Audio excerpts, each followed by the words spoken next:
Welcome back. Now that you have created a list, you can now import users from another autoresponder into Aweber, so that if you have previously had an autoresponder account with another company, you can take those same leads and bring them into your Aweber list. So let's take a look at how to do that. Now, even though every autoresponder company is different, we are going to take a look at GetResponse, and we're going to take contacts from GetResponse and we're going to move them into Aweber. And the way that you do this in GetResponse is you'll go to the contacts area. You will then click search contacts. You'll then click view all contacts. You'll then click the specific list, and then you'll click search. That will then narrow down all of the contacts that you're going to move into a file and then move into Aweber.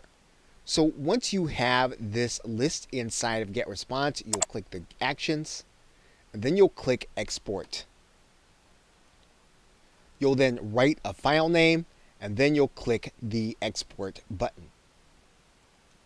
Once you've done that, GetResponse will give you the opportunity to then click a download button to get your file. Now that your list has been moved, you can now go back to the Aweber dashboard.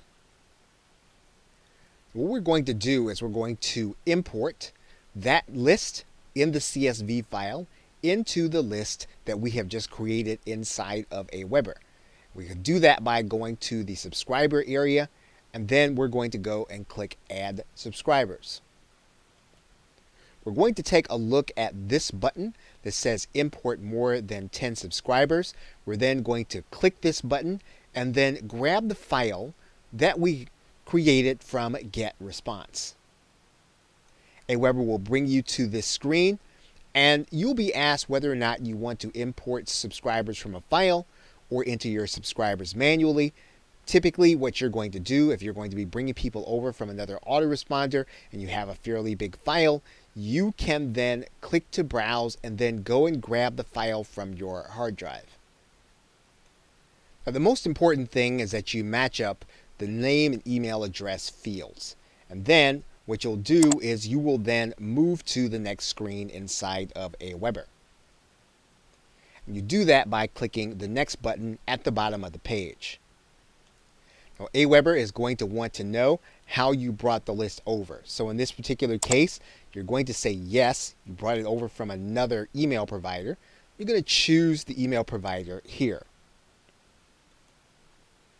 Once you do that, then what you're going to do is you're going to click this button that says they signed up with you, or you'll choose the appropriate section.